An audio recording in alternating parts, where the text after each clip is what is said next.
Este es el tercer Ateneo Bibliográfico del año y va a estar a cargo la exposición del doctor Lucio Criado, que es conocido por todos ustedes.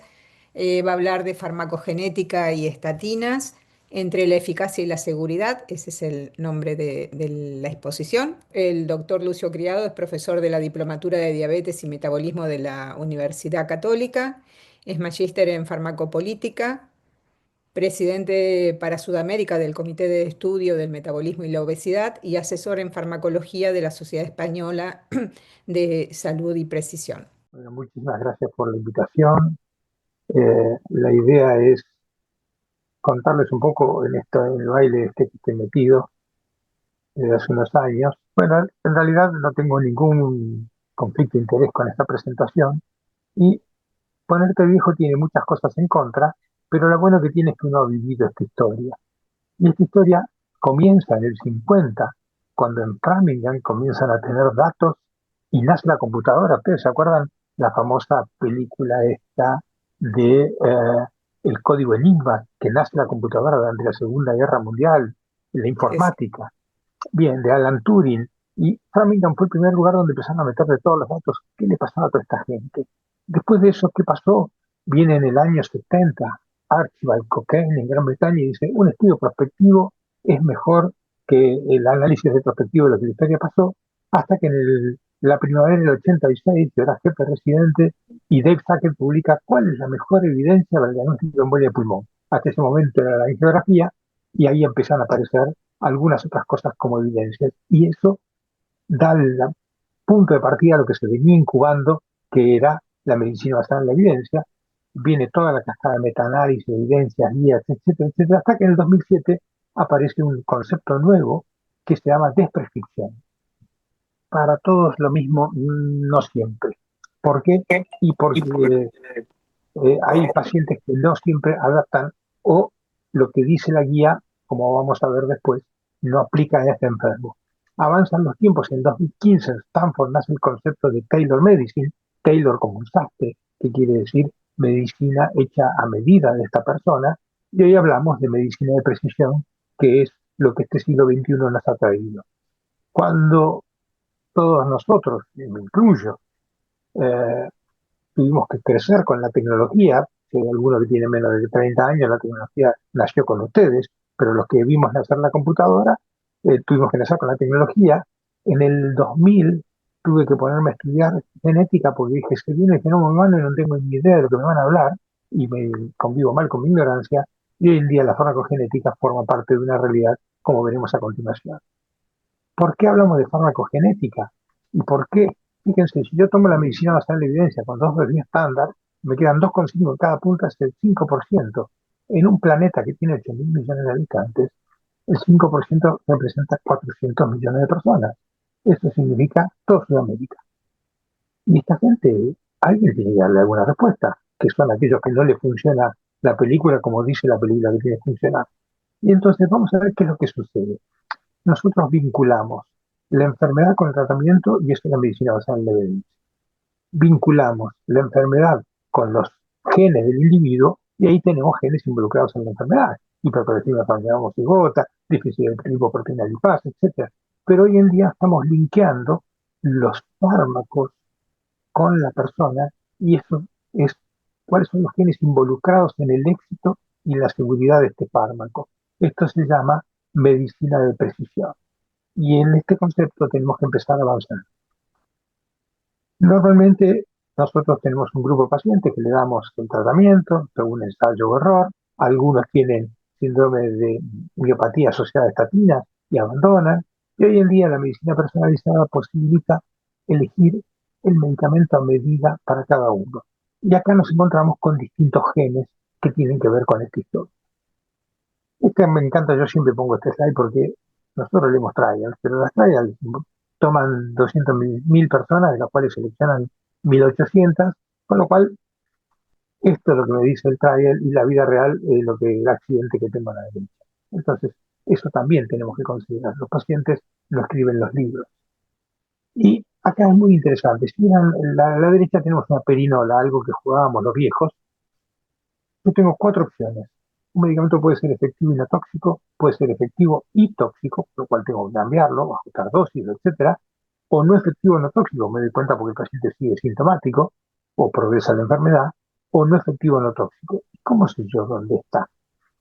Yo tengo acá el paciente, tengo un grupo grande, que está tratamiento optimizado, seguro, con una intervención temprana que le va bien, pero después tengo pacientes que tienen interacciones, porque además tiene otros medicamentos, como veremos, que juegan acá y interactúan, o tienen toxicidad acumulada, o tienen fallo terapéutico, y nosotros no podemos saber quién es quién hasta que pase el tiempo o progresa la enfermedad, y hemos inventado palabras como fracaso terapéutico, pobre respondedor, etcétera, pero en realidad esto es lo que nos sucede. Sabemos que hay un grupo de pacientes muy, muy importante que se beneficia con las estatinas, pero que hay un grupo que puede ser, de acuerdo a sus genes, hasta el 30% que tienen síntomas asociados a su muscular, a su miopatía. No todas las estatinas son iguales. Fíjense que la vía de metabolización, ¿sí?, del citocromo 3 a 4, por donde se metabolizan muchos medicamentos, tiene alta dependencia a una proteína transportadores de iones orgánicos. Este OATP1B1, que es la proteína, no es proteína, sino polipéptido transportador de iones orgánicos, tiene mucho que ver con estos pacientes, ya que, como vamos a ver a continuación, depende de esto de la velocidad de absorción y que si esto no funciona como deseamos, los pacientes no le va bien. Y casi todas las estatinas tienen una dependencia de absorción de estas proteínas transportadoras de aniones orgánicos. Y veremos que algunos van por la vía del 2D6, otros por el 2D9, y ahí tienen interacciones. Y entonces los riesgos son grandes de acuerdo al tipo de estatina que usemos. Y veremos a continuación cómo hacemos. Fíjense, la lovastatina, primera interacción. Los alimentos incrementan el área bajo la curva un 50%. Las torvastatinas lo disminuyen un 13%. La fruba y la prava lo disminuyen entre un 15 y un 30%. Y el famoso jugo de pomelo nada más que un 37%, lo cual habla que no es significativo el 37% cuando damos dosis no importantes. Entonces tenemos que considerar desde el punto de vista farmacológico que la entrada de la droga al torrente circulatorio y del torrente circulatorio hacia el hígado depende de esta proteína transportadora de daños orgánicos. El segundo punto, que el metabolismo, que es lo que hace que se reduzca la droga, y sabemos hoy en día que la torba y la rosa tienen vida media larga, lo cual el área bajo la curva va a depender de estos citocromos, que si son inducidos se acorta la vida y si son estimulados se alarga la vida. Y después existe el flujo de droga, que hay distintos polimorfismos que pueden hacer del ABCG2, que son los que tienen que ver con la expulsión o la excreción del fármaco. Hoy sabemos que existe toxicidad por estatinas, cada vez hay más eh, publicaciones, y tenemos un paciente que le va muy bien, un paciente que le va más o menos bien y alguno que le va mal. Pero lo que no sabemos es cómo le va a ir al que está sentado delante mío que le prescribo 20 miligramos, 10 miligramos, 40 miligramos de la estatina de turno. Y ese es el problema que tenemos. Fíjense, el ticagrelor es un fármaco muy usado dentro del mundo de estos pacientes. Sentado en el perfil, riesgo de ticagrelor y estatina. Peligro, ¿por qué? Porque el ticagrelor puede inhibir este citocromo 3 a 4 y aumentar el área bajo la curva significativamente, y esto hace que estos pacientes tengan aumento de circulación, porque no se metaboliza el hígado, y esta circulación plasmática facilita que llegue a órganos como el músculo generando toxicidad.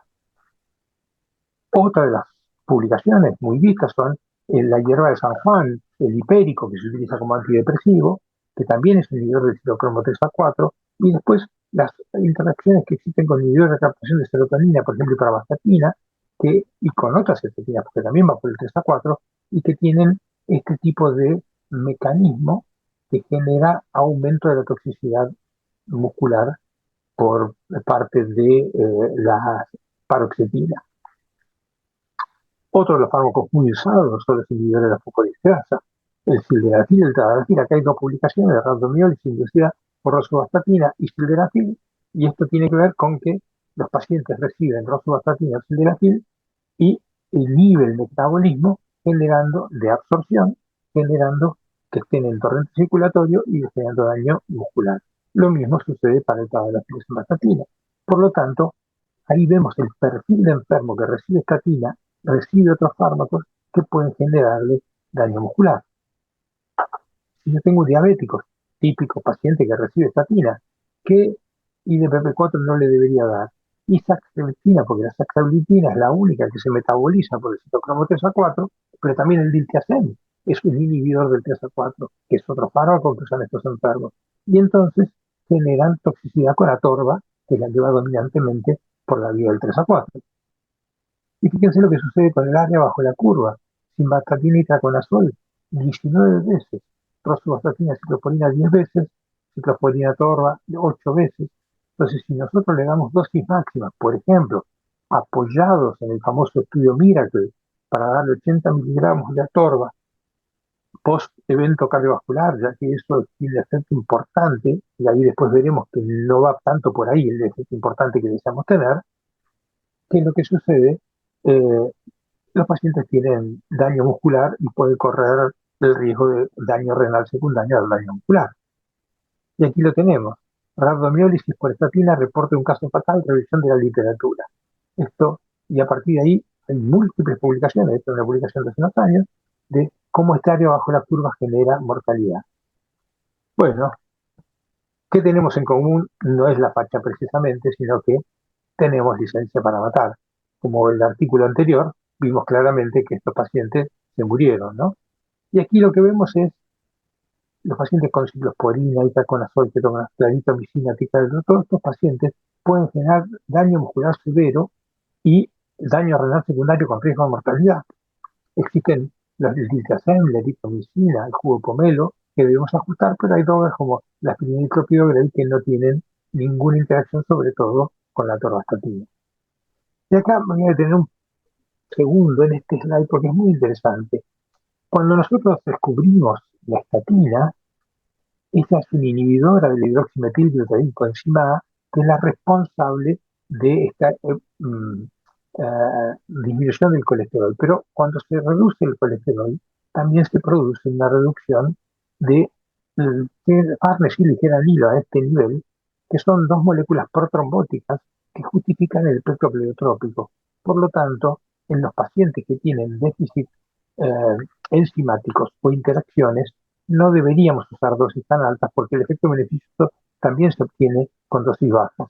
Entonces, considerar que esto de alta intensidad y por alta dosis no sería lo más apropiado. Y después vamos a discutir un poquito el concepto de alta intensidad, ¿no? Entonces, para hacer una revisión rápida, nosotros tenemos farmacocinética, que quiere decir con la absorción, distribución, metabolismo y excreción del fármaco. Esto tiene que ver con estos genes que recién mencionábamos, que tienen estas proteínas polipéptidos transportadores de iones orgánicos que las llevan al hígado. Pero además, este fármaco después tiene que salir al torrente circulatorio o a la célula diana, donde va a funcionar en el receptor para generar el efecto terapéutico que uno desea que tenga. ¿Qué es lo que sucede? Cuando yo tengo drogas lipofílicas, acuerden la regla mnemotécnica de las estatinas lipofílicas como la Sociedad Argentina de Lipiosal, simvastatina, atorvastatina y lovastatina son lipofílicas y las citofílicas son la rosa y la prava, sobre todo la rosa que además usamos. ¿Qué sucede? Si esta no se absorbe y va rápidamente al citocromo, queda en el torrente circulatorio y el músculo la es padece de esa concentración alta de estatina, generando daño miopático. En cambio, las hidrofílicas que pasan por el hígado tienen mínima expresión de penetración muscular, por eso ha sido mucho menos reportado con rosuvastatina la rhabdomiólisis asociada a las altas dosis. Pero, ¿qué sabemos hoy con la atorvastatina? Tenemos un grupo de pacientes que son rápidos metabolizadores, otros normales y otros lentos. Lo que no sabemos es el que tiene delante mío, ¿qué es? Este es rápido, lento o normal. estos fenotipos que tienen letras que no son importantes acordarse, sino es importante saber que estas letras están asociadas a la actividad de los citocromos y que son las que van a hacer que se metabolicen normal, lento, rápido. Y por otro lado, están estos genes del transporte hepático, que hacen que tenga más riesgo si no las transportan, porque al no transportar quedan en el torrente. Entonces, estos genes que están regulados por las proteínas transportadoras de aniones orgánicos 1B1 hacen que ingrese o no ingrese. Y esta es la puerta de entrada para captar estatinas desde la sangre hacia el hígado. Y luego de esto, el hepatocito la metaboliza por la vía de los citocromos y la elimina por la vía. Cuando nosotros tenemos en esta posición de esta mutación timina-citosina, ¿sí? Que esto significa una sustitución de una valina por una alanina en este lugar, genera una reducción del transporte hacia el hígado significativo, el 50%. Por lo tanto, aumenta su concentración plasmática en forma suficiente como para poder generar miopatía. Si yo tengo un alelo normal del torrente circulatorio, va al hígado, nada va al músculo. Pero si yo tengo estas variantes que tienen números, esta 9056C es muy conocida en el mundo de las estatinas. ¿Por qué? Porque es la responsable de la miopatía asociada a esta mutación de la polipeptidosa transportadora de aniones orgánicos. Y nosotros sabemos hoy que estas distintas alteraciones moleculares generan reducción de la captación, aumento crónico de la concentración plasmática, se queda más tiempo en plasma, disminución de la expresión superficial del transportador o daño hepático secundario. Y hoy sabemos que uno de cada 20 pacientes presenta fenotipo de función baja. Por lo tanto, teniendo en cuenta que las estatinas son fármacos de múltiple uso, el número es importante y vemos que, por ejemplo, la simvastatina, rosuvastatina puede aumentar 4 o 5 veces su concentración plasmática.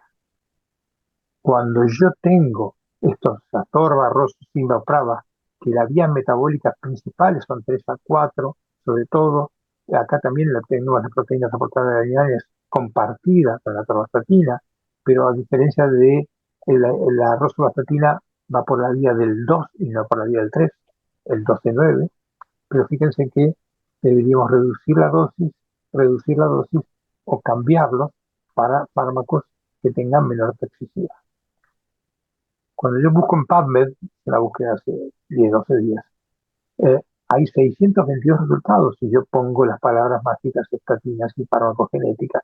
Y llevamos desde el 2000, cuando el genoma humano se puso en el escenario, hasta el 2026 con 622. ¿Qué es lo que tenemos hoy en día?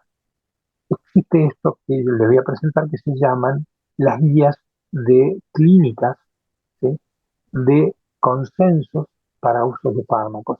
Estos que tienen, estas clínicas Pharmacogenetic Implementation Consortium Guidelines, que son estos consensos internacionales, a diferencia de tener hoy en día laboratorios que funcionan y tienen drogas europeas, drogas americanas, drogas del Oriente, etcétera. Estos tienen la información está compartida en todo el mundo. Yo después les pongo el link donde pueden ir a buscar todos los fármacos que se les ocurra.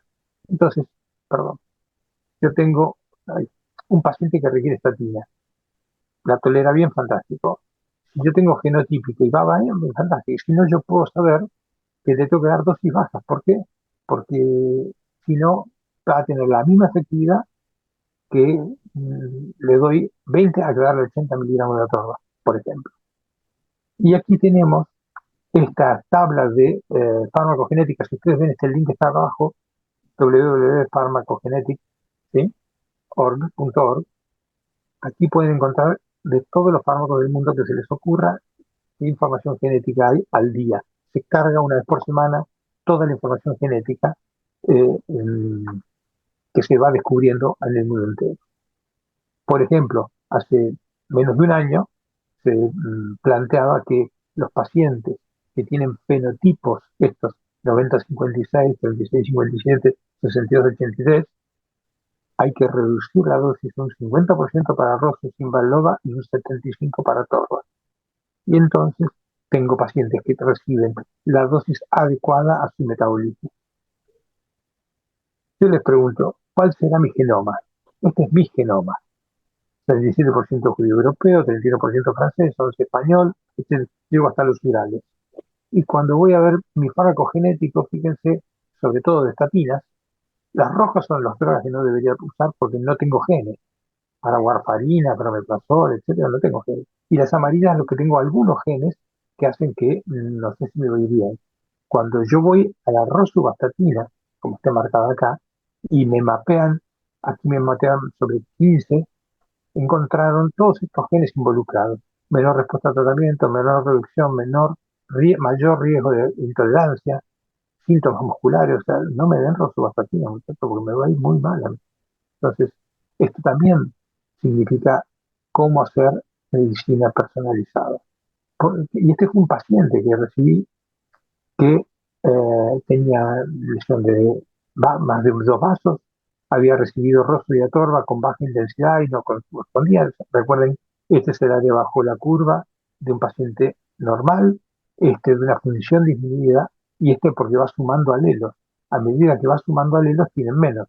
Yo, por ejemplo, que estoy acá, tengo 7 alelos de 15, probablemente me vaya muy mal. Si yo tuviera 2, probablemente podría compensar con las otras. Pero en este caso, hay pacientes que tienen esto. Cuando le hicimos el fármaco genético a este paciente que tenía baja respuesta, fíjense que salió. Tenían esta variante que tendría que ser timina, timina, citosina, citimina, citosina, citosina. Riesgo moderado de ineficacia. Y tenía un gen para efectividad. Pero la rosuvastatina tenía 2 genes de ineficacia y era por eso que este paciente no podía hacerse recibir estos 2 fármacos. Entonces, la propuesta era pasemos a PCSK9. Cuando voy a ver el informe global, porque yo le mapeé 70 fármacos, me doy cuenta que tiene simvastatina buen respondedor, motivo por lo cual no tenía genes para atorva, no tenía genes para serivastatina, no tenía pocos genes para pravastatina, para rosuvastatina, pero tenía buenos para simvastatina. Entonces ustedes me podrían decir, bueno, pero según las guías, la simvastatina no es de alta intensidad, y cuando yo voy al estudio más importante de simvastatina, que es el 4S, el estudio de supervivencia escandinavo de supervivencia con simvastatina, fíjense, acá el LDL colesterol llegó a 1,5 milimoles. Si lo multiplican eso por 38, es menos de 60. O sea, su LDL está por debajo de 70 en pacientes que recibieron simvastatina, motivo por lo cual estos pacientes uno le puede ofrecer esta alternativa. ¿Y por qué me sirve esto? Fíjense, si yo utilizo una estatina gasto $30 por mes, un PCSK9 gasto más de $2.000 por mes, y la toxicidad tiene un costo impredecible, y así un fármaco genético sale $600. Entonces, identificar estas mutaciones a nosotros nos posibilita no solamente tomar una decisión que beneficia al paciente, sino que también beneficia al uso racional de los recursos económicos del sistema. Pero no estoy descubriendo la pólvora. El United Kingdom Biobank, que es el banco de datos más importante que tiene el Reino Unido, que ya tiene más de 1,5 millones de personas, es un estudio longitudinal que enroló hace 20 años atrás más de medio millón de personas de distintos lugares del Reino Unido y respondiendo a preguntas de su salud, dieron sangre, cada 2 años los evalúan sobre datos de peso, estatura, tensión arterial, densitometría, imágenes de resonancia. ¿Para qué? Para tratar de encontrar junto con aquellas actividades físicas, los genes, el estilo de vida, la cognición y los biomarcadores necesarios para preservar la salud. O sea, ya hoy tenemos esto en un banco de datos.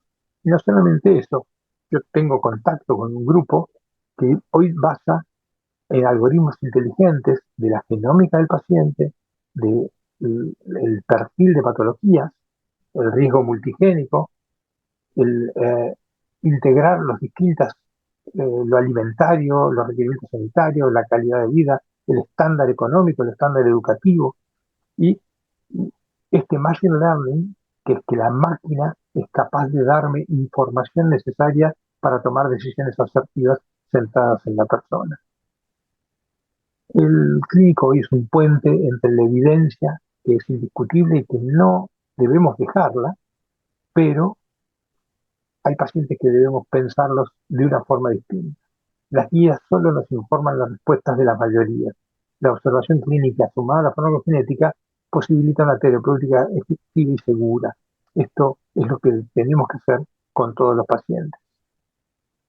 Eh, Sir William Osler, padre de la clínica médica, tenía una frase que me encanta, que dice: si no fuera por la gran variabilidad entre los pacientes, la medicina podría ser considerada como una ciencia y no como un arte. Bueno, muchísimas gracias por haberme invitado a compartir este momentos de este tema que me apasiona. Gracias, doctor, muy interesante. Eh, le hago una preguntita para abrir un poco el diálogo. En la Sí. práctica clínica, Ujú. eh, la secuencia sería primero probar el fármaco y en los pacientes que tienen dificultad investigar farmacogenética. ¿Yo qué es lo que estoy haciendo? Eh, yo hago lo que hice siempre, le doy uno, si no funciona le doy otro, y si no funciona, recién ahí le hago. No, Ajá, si vos me preguntas qué evidencia hay de eso, ninguna. Pero es lo que yo siento como clínico, que no salto al farmacogenético así de un viaje, no, para nada. Sino que lo que hago es, pienso en un fármaco, después pienso en otro, lo voy rotando, tratando de encontrar la dosis, porque el efecto pleiotrópico se obtiene con dosis bajas. El efecto pleiotrópico no es dosis dependiente, ujú. no es con el famoso 6%. La famosa regla del 6% duplicada no corre para el pleiotrópico. Entonces, es una oportunidad fantástica de no tener que saltar a medicamentos que no todo el mundo puede pagar. Y Y además se un hacen, genético, vos paneleás 70, 80 fármacos por $600 y lo tenés para toda la vida. Porque la persona que tiene el citocromo 2 de 6 en una mutación cascada, todos los medicamentos que van por esa mutación le sirve para el antibiótico, analgésico. O sea, claro, pensemos que el 3 a 4 más o menos metaboliza unos 180 medicamentos. Mm. Acá Paola sí, sí. pregunta dónde se hace y en el Hospital de Clínicas se está haciendo, en la Cátedra de Bioquímica Clínica, que tiene un convenio de colaboración con la gente de la Universidad de Valencia y de Copenhague, y lo están haciendo ahí, más o menos $650, no sé cuánto estará, pero más o menos por ahí rondaba. Y a mí me consultan cuando tienen alguno que, viste, es complejo para entender Tomar la decisión. relación clínica con la relación terapéutica. Pero más o menos eso es lo que estamos haciendo hoy en día en el Hospital de Clínica de Buenos Aires, San Martín, UBA. Perfecto. Recu- Recuerden todos que pueden hacer preguntas desde el chat. Aprovecho para preguntarte, Lucio, porque tenés mucha experiencia también en gestión de salud y asesoría dentro del sistema de salud. Desde la cuestión, digamos, costo-efectividad de realizar este tipo de estudios, quizá en el día de hoy, en el día de mañana, ¿sí?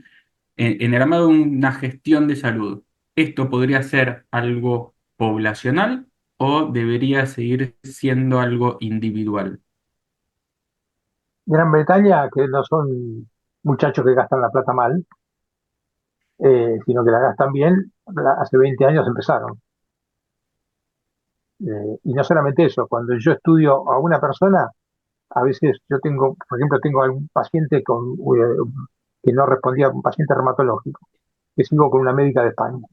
Y todo me sirvió para él y para sus hermanos, porque esa información genética es más fácil, pues no tenés que a veces estudiar uno por uno. Cuando la clínica toma decisiones, vos podés tomar decisiones de otra manera, ¿no? ¿Entendés? En el sentido, si vos y tu hermano tiene lo mismo que vos, probablemente tu hermano no sea un respondedor al paracetamol, por poner un ejemplo, que tenga toxicidad por paracetamol, ¿no? Esto es para recordar las enzimas, las enzimas en general, siguen, hay una cosa que tenemos que es muy divertida, que es En medicina queremos todo fraccionarlo y contarlo todo por separado como si fuera todo distinto, y es todo igual. La ley de Frank Starling que dice, el músculo se distiende hasta que llega a un punto que su distensión supera su capacidad extensible y cae su capacidad funcional. Las enzimas tienen la misma cinética, pero se llama ley de Michaelis-Menten. Es un sistema enzimático, puede ser inducido hasta que llega a un punto donde se satura el sistema enzimático y cae. Es prácticamente una ley de Frank Starling aplicada a las enzimas. Y así tenés en psiquiatría, en múltiples áreas de la clínica, cada cual le quiso poner un nombrecito, pero es un concepto biológico. Entonces, cuando yo biológicamente tengo poca tolerancia, porque mi sistema enzimático llega hasta acá, bueno, eso significa que si yo te pongo dos fármacos o tres que van por esa vía, y bueno, probablemente se sature muy rápido. O te pongo uno que es un fuerte, en vos es un lento inhibidor y en mí es un fuerte inhibidor. Y yo tomo ese fármaco y tengo una interacción feroz y vos tomas ese fármaco y no tenés ninguna interacción. Bueno, esto es lo que hoy en día en Taylor Medicine es lo que estamos empezando a interpretar como para entender cada uno de los pacientes que vemos, lo cual hace desafiante la medicina una vez más, ¿no? Siempre fue desafiante, ahora un cachito más todavía. Podría haber hablado más largo, pero el core de lo que les quise decir es esto. O sea, tengo un montón de ejemplos, pero no se justifica llenar de casos clínicos. Acá hay Poblacional sobre una, toxicidad, interacciones, si hay algún estudio, hay varias publicaciones muy sutiles, hospitalarias, el Garraham tiene una unidad interesante, el Argerich tiene, pero así como política, lo único que tenemos es en la superintendencia, bueno, en la superintendencia hay una unidad, no, en el ANMAT, perdón, que está de seguridad, donde uno puede ser un nodo que puede informar cada vez que encuentre un efecto colateral.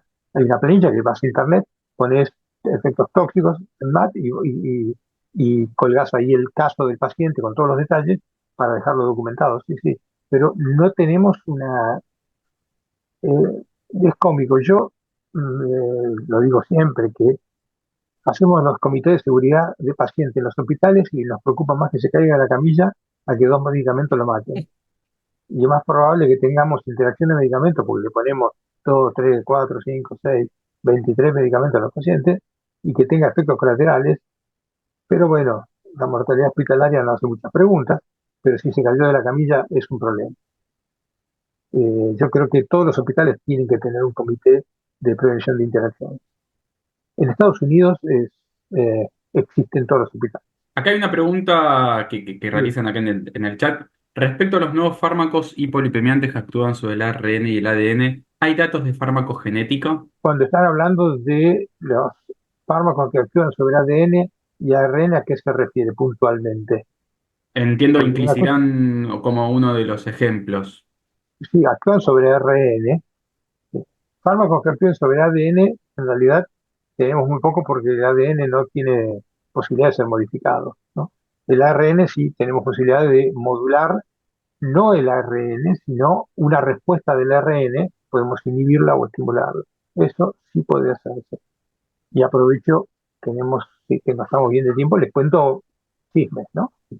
Hace unos cuantos años atrás, un niño con hipercolesterolemia familiar homocigota se le puso un fago, se le hizo una biopsia hepática, ese tejido hepático que no tenía receptor del LDL, se cultivó, se le metió un fago con receptor del LDL, se le volvió a poner su propio hepatocito y aleluya, el paciente de mil y pico bajó, se había muerto el hermano, o sea, al otro fue el que zafó, fue el que le pudieron hacer eso, una familia de muchísimo dinero.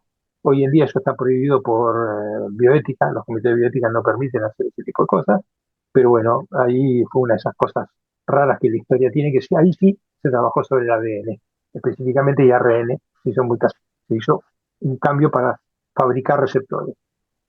Hoy en día vos podés eh, cuando vos usas un antimetabolito o un checkpoint, porque te actúa como un anti-checkpoint prácticamente, vos tenés genes involucrados que hacen que sea exitoso o fracaso. Y lo podés buscar perfectamente si hay que ir a buscarlos en las páginas, el link que yo te pasé ahí, que es un link donde están todos los medicamentos y toda la base de datos mundial de qué genes son los responsables en el metabolismo de ese fármaco, en la seguridad y en la toxicidad. O sea, no solamente metabolismo, sino te establece si tenés genes para responder o tenés genes para no responder, ¿no?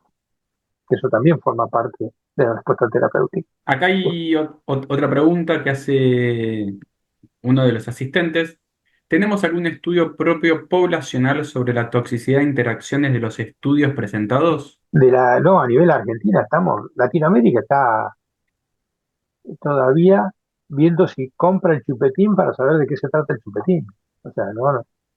Yo tengo algunos pocos pacientes que me han mandado y le hemos hecho fármaco genético, porque si no la opción era, no tengo plata para, por ejemplo, reumatológicos o pacientes oncológicos. Yo hoy en día, algunas pacientes oncológicas, con cáncer de mama sobre todo, donde la capecitabina tiene un gen muy específico de la dihidropyridina hidrogenasa que hace que tengas altísima toxicidad con riesgo de mortalidad, les he recomendado que es hacerse el fármaco genético para el gen de la dihidropyridina hidrogenasa. Sí, sí. No en lípidos estoy hablando, sino estoy hablando en Tratamientos otros fármacos, ¿no? oncológicos. Que usamos en la vida diaria, ¿no? Y las respuestas terapéuticas en otras enfermedades metabólicas. Mañana tengo que ver justo un paciente que me llegó el fármaco genético, un paciente que tiene, fíjense qué interesante, tiene 9 de ácido úrico y no tiene genes para el purinol.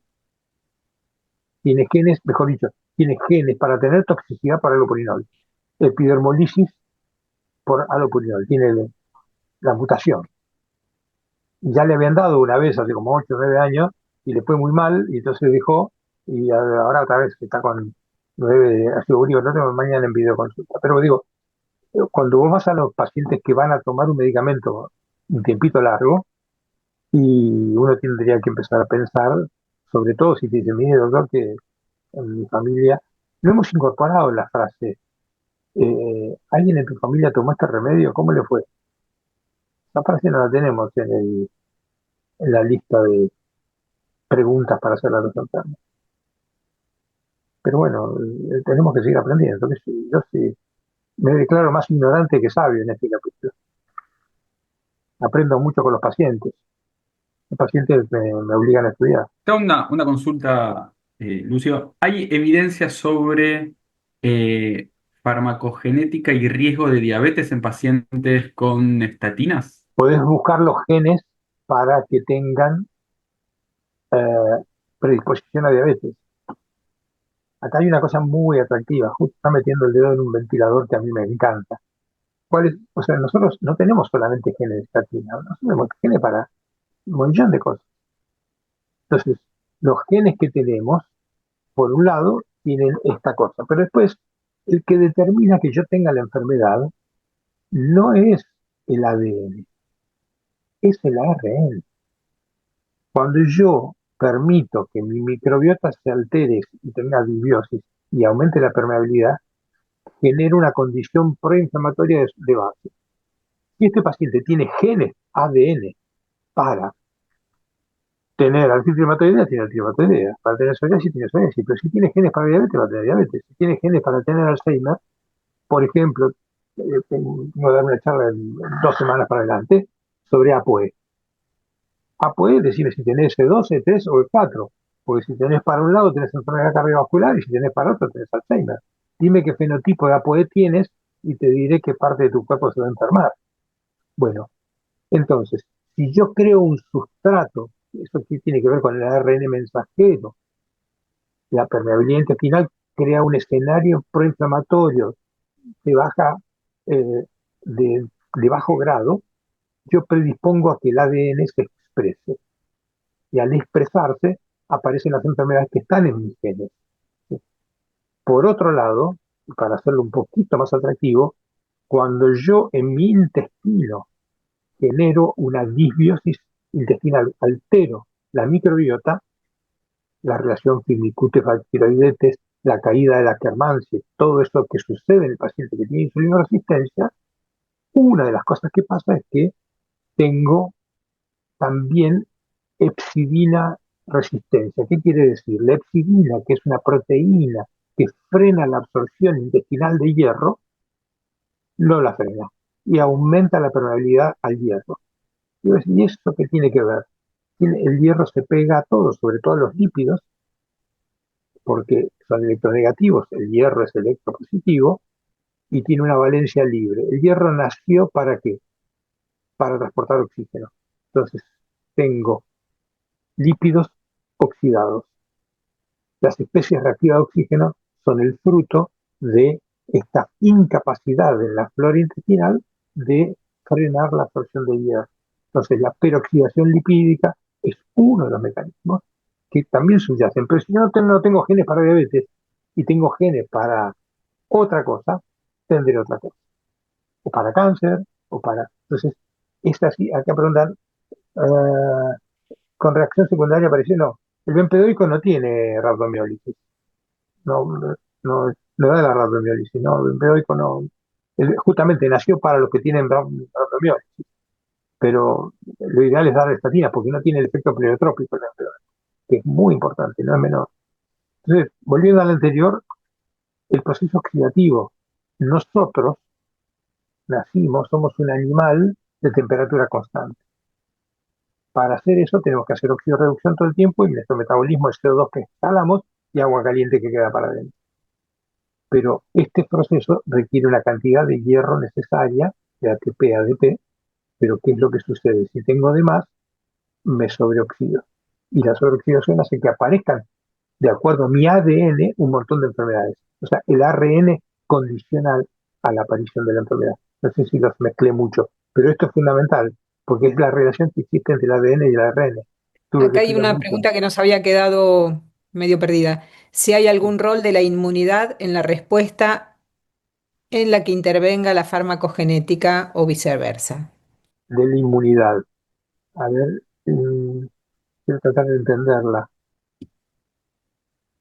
Nosotros en realidad la inmunidad se deteriora si yo tengo ARN. A ver, ¿quién preguntó que me aclare qué está pensando? No Viviana logro seguir. Arias, Viviana. Contame qué estás pensando que no logro seguir No, tu pensamiento. hola, buenas noches.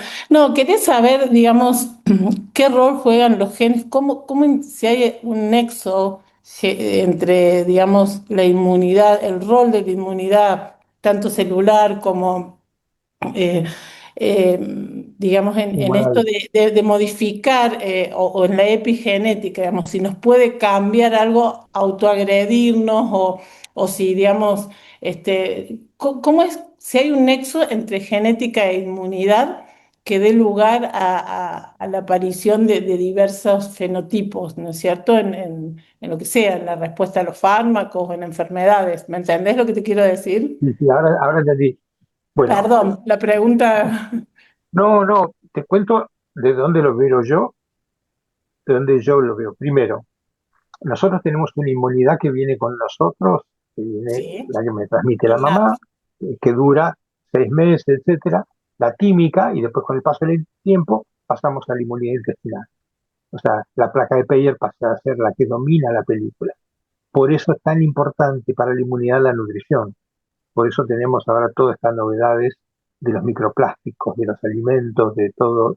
Entonces, la caída de los ácidos grasos de cadena corta, los ácidos de cadena corta son los grandes protectores de la inmunidad intestinal. ¿Sí? El butirato, el propionato son necesarios para proteger la inmunidad intestinal y cuando ellos disminuyen, empezamos a tener problemas porque aumenta la permeabilidad. Cuando hay permeabilidad, impacta la placa de Peyer y la placa de Peyer empieza a fabricar las respuestas inmunes que corresponden. Entonces, eso tiene que ver con la epigenética, que es todo lo que sucede después de, ¿no? Pero se pone un poquito más atractivo. Por ejemplo, sabemos hoy que los niños que nacen por cesárea, que cada vez hay más cesárea, eh, tienen mayor riesgo a tener diabetes y todas las enfermedades asociadas a diabetes 2 secundarias a ¿por qué? Porque la microbiota que se pega en el momento del parto, que tendría que ser del canal vaginal fisiológicamente, es cambiada por una microbiota que tiene que ver con piel, motivo por lo cual esas niñas nacen con mayor riesgo de tener enfermedades metabólicas. Otras alteraciones de la microbiota tienen que ir, van de la mano. Nosotros pensemos que nosotros le damos de comer, nosotros tenemos 30.000 pares de base de genes y hay 3 millones de bases de todos los bichitos que tenemos en la luz intestinal. Todos esos bichitos nosotros le damos de comer, ellos comen de lo que nosotros comemos y la basura de ellos es lo que termina siendo nuestra nutrición. O sea, ellos nos dan de comer a nosotros. Entonces, la película acá, ¿cuál es? Nosotros tenemos que tener presente que yo altero la inmunidad con mi nutrición y yo puedo usarla a favor como la puedo usar en contra. Hoy, no sé, ahí el Antonio Catalán Pérez compartió un artículo muy interesante sobre enfermedades autoinmunes y en un grupo que tengo de reumatología, de enfermedades autoinmunes y microbiota. Hoy en día se está trabajando en ese concepto de cambiar la inflamación intestinal. ¿Sí? Todos tenemos genes para tener determinadas enfermedades, pero es un fósforo. Necesitaba la cajita para que se prenda. Y se prende con el ARN mensajero estimulado a través de los linfocitos T en el intestino, 95%. Esa es una pata de la película. Después existe otra pata de la película que tiene que ver con la psiconeuroinmuno, ¿no? La psiconeuroinmuno, ¿qué es? Es aquella especialidad que trata de entender por qué mi psiquis impacta. Todos nosotros sabemos que los pacientes que tienen una enfermedad autoinmune, por algún momento tienen tienen que ir al diván a resolver por qué se están autocastigando. Estoy fabricando algo contra mí mismo. ¿Por qué estoy fabricando algo contra mí mismo? Yo debería protegerme, ¿no? Entonces, ahí también hay que trabajar con la azotea y el inside, el cómo vivo yo mis emociones, ¿no? Eh, enseñarles, yo creo que los médicos deberíamos enseñarles a los pacientes a meditar como instrumento saludable, enseñarles a comer como instrumento saludable, enseñarles a tener una vida más centrada en el cuidado del cuerpo que centrada en el cuidado de los bienes. Bueno, todo eso forma parte de los cambios que yo creo que esta generación que hoy tiene 25 años lo va a hacer. Gente que mira de otro lado del mundo. Bueno, me fui filosófico, perdón. Bien, Pero bueno, Luces, pienso que por ahí va. si querés como de a poquito, como para ir cerrando, eh, si tuvieses de una forma que concluir en el aspecto práctico y pragmático de la ¿Qué hacer con temática este de hijo hoy. enfermo? Bueno, primero, si es por estatina, rotarla. Y si realmente uno se da cuenta que no le encuentra el agujero al mate, yo le haría un farmacogenético. Yo creo que los pibes que hoy empiezan a estudiar medicina, dentro de 20 años, van a tomar decisiones de acuerdo al genoma a través de la IA. Porque ya cada vez más, hoy es obligatorio en la Comunidad Europea, en algunos fármacos. No puedes prescribir sin tener el genómico. O sea, ¿por qué? Y porque los efectos colaterales son más caros que los beneficios. Y la otra cosa es, si alguno tiene un paciente complejo, como me pasa a mí con clínicas, eh, me, me manda un mail, me busca en internet, y me escribe y listo. Y lo vemos juntos.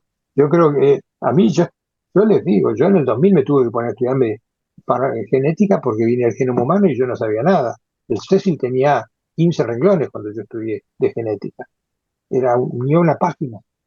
Tuve que ponerme a estudiar para entender de qué me hablaban estos muchachos, que los estudié 2 años, y para entender de qué me hablan, ¿no? Para hacer genética ni a palo, pero para tratar de entenderlo. Y hoy en día trato de seguir entendiéndolo y trato de seguir estudiando porque me doy cuenta que hacia ahí avanza la ciencia. Estoy convencido que hacia ahí avanza la ciencia y creo que es bueno para los enfermos. Vos habías, dentro de la presentación, habías nombrado un caso muy interesante de que había tenido si no recuerdo mal, intolerancia a Así, a dos Torre Rosso. estatinas, a Torbe-Rosu, donde con este estudio arrojaba una cuestión muy interesante, donde la simvastatina parecería ser como que era el tratamiento con mejor metabolismo para este paciente. Sigamos, si eso lo aplicamos a un nivel poblacional, ¿cuántos de estas mutaciones a nivel poblacional nos darían que una simvastatina podría ser más beneficioso que una torva o una rosu? Digamos, ¿cuáles son las mutaciones o las variantes más frecuentes que podemos tener en el aspecto farmacogenético a nivel poblacional, conversando, bueno, la probabilidad de mi paciente de tener sería esta? Bien. Hay un tipo que sabe muchísimo, muchísimo, yo lo sigo, que se llama Cacabelos, que escribe sobre eso y dice el 30%. Lo que pasa es que, ¿sabes cuál es lo que cambió el paradigma? Cuando yo hice el estudio Curves, el estudio Curves es de donde nace el famoso concepto de estatinas de alta intensidad, porque le midieron el área bajo la curva y el que tuvo más área bajo la curva, entonces más intensidad, chau, listo. Nació así por matemático, ¿no? No hubo mucha ciencia detrás. Pero el cuento es cuando yo tengo que tomar decisiones con el tipo que está sentado delante mío. Ah, ¿sabes qué? El cuento es, vos llegás a la medicina personalizada, el Tailor Medicine, llegás al concepto de toma de decisiones centradas en el paciente cuando el 60% que ya caminó por ahí, la evidencia le dijo, no muchacho, no aplica para esto. Entonces, acá no es que yo digo, bueno, agarro 30 yo no sé quiénes son los 30 de estos 100 que tengo delante. Por eso tengo que seguir haciendo medicina basada en la evidencia, bien hecha, pero con los ojos hacia abiertos para saber a quién lo tengo que mover, sacar y decir, no, vos no hagas esto para esto. Este, no, esta fórmula no aplica a vos. ¿Entendés? Entonces, pero es lo fantástico que no es asesor médico. Si no, la IA nos va a desplazar. Lucio, una pregunta. Sí, Ahora, por lo menos acá, están trabajando del caso raro al estudio genético. Cuando se hacen estos estudios más poblacionales, si es que algunos países ya lo están sí, haciendo, sí. no hay riesgo de que pase como a veces pasa con genética, que la correlación entre lo fenotípico y lo genotípico no sea demasiado importante. Lo que pasa es que como vos estás estudiando enzimas, una cosa es estudiar, por ejemplo, univariables. O sacas y estudias, por ejemplo, la dihidropiridina dihidrogenasa, que es la que más se usa, que en Europa está prohibido usar. Francia no te permite usar drogas oncológicas, algunas drogas oncológicas, si vos no tenés ¿por qué? Porque vieron que la mortalidad subía. O sea, subía a expensas de que la toxicidad. O sea, cuando vos tenés un paciente que se interna con neutropenia febril antes del cuarto día de la quimioterapia, te firmo yo que ese es un paciente intolerante. Tiene uno, dos o cinco genes que hace que esa droga no sea para él. Porque tendría que hacer la neutropenia después del día 7, no antes del día 5. Ujú. Entonces, ya hoy tenemos datos que me dicen, por ejemplo, en reumatología, paciente con nefritis lúpica, pulso de corticoide, a las 2 semanas no mejora, no mejora, le tengo que hacer ciclofosfamida. Y hoy ya sabemos que hay un gen para que no respondan a los corticoides. El gen de la no respuesta a corticoide existe y tiene nombre, apellido, lugar. Entonces, vos podés no perder una semana de daño renal haciéndole el genotipo para el pulso de corticoide. ¿Qué es lo que, fíjate que, ¿usted tiene idea de lo que sale un día de internación? Lo mismo que un día genético, un estudio genético. O sea, un estudio genético sale lo mismo que un día de internación. Entonces, fíjate que, y no quiero hablar de rentabilidad porque no me parece justo, pero también uno tiene que tener responsable uso racional de los recursos. Si yo te reduzco, o te evito que te internes, o me doy cuenta al quinto día de ponerte corticoide que el pulso, que la nefritis lúpica no frenó, y, o que el stent tengo una paciente del 2015 que hizo el genómico de clopidogrel y era alta inhibidora por omeprazol, le sacamos el omeprazol, que inhibía el 2,5-cromo 12-19, clopidogrel de droga activa, de prodroga a droga activa, no pasaba nunca. Dos veces se le tapó el stent, le querían poner stent con estatina, pero y al final hoy sigue viva con el mismo stent de siempre. Y lo único que hicimos fue sacar el omeprazol, que inhibía el 12-19 y impedía que el clopidogrel le pasara a droga activa. Bueno, esto es lo que uno tiene que atar. Dejamos de pensar en población, empezamos a pensar en individuos. Ese es el gran cambio de paradigma. Sí, sí, perfecto. Medicina con nombre y apellido. Pero bueno, Muy 30% a interesante. la pregunta, que no sé quién es. Ese es el tema. En un planeta de 8.000 millones, son 2.400 millones de tipos. Es No, mucha claro, gente. Es mucha gente que no sabemos que estamos haciendo medicina ciega. ¿Sí? sí, sí. Igual hay que convencer a muchos, ¿no? Para que alguien cubra un No, estudio pero genético ojo, es como muy complicado. pero yo te digo, antes disparábamos flecha a ciega. Ahora con la medicina basada en la evidencia sabemos de dónde viene el viento. Pero de ahí a darle al blanco todavía tenemos un camino. Ojo, y yo, no, yo creo que esto es un escalón más del camino, ¿no? Los países nórdicos ya están planteando el genómico al nacer para hacer un montón de cosas, ¿no? Pero fíjate, vos tenés fiebre, paracetamol, ibuprofeno, naproxeno o aspirina. ¿Qué te puedo dar? Decime qué genes tenés y yo te voy a dar la que Claro. mayor efecto tenga con la menor toxicidad. Y A te ver, acá tomo un hay. ejemplo banal y de inmediato vale 2 pesos. ¿Entendés? Pero bueno, esto ya se está discutiendo. Lo que pasa es que, bueno, los cambios de paradigma, ustedes piensen que la medicina basada en la evidencia, ¿qué pongo ese slide? El primero fue en el 74, Cochrane, y pasaron 12 años hasta que Dave Hackett de Canadá plantara en un paper del CHEST cuál es la mejor evidencia para el diagnóstico de embolia de pulmón. O sea, hubo 12 años de proceso para matar el concepto tradicional. Acá dice Paola, dice, es verdad, una vez en la vida. Le digo, el cuento es este. Yo pienso que es un proceso que empezó, llegará cuando le toque llegar. Bien. Bueno, yo creo Bueno, súper gracias por interesante la paciencia. todo. eh, y bueno, llegarán pacientes a clínicas, me parece. Se se abrió Ojo, una yo estoy puerta, de se abrió consultor una ahí. puerta. Yo estoy de consultor ahí. Me llaman cada vez que tienen che, Lucio, acá viene algo raro, pero una vez cada tanto, ¿no? O sea, Ok, eso es la cátedra de bioquímica clínica de la UBA.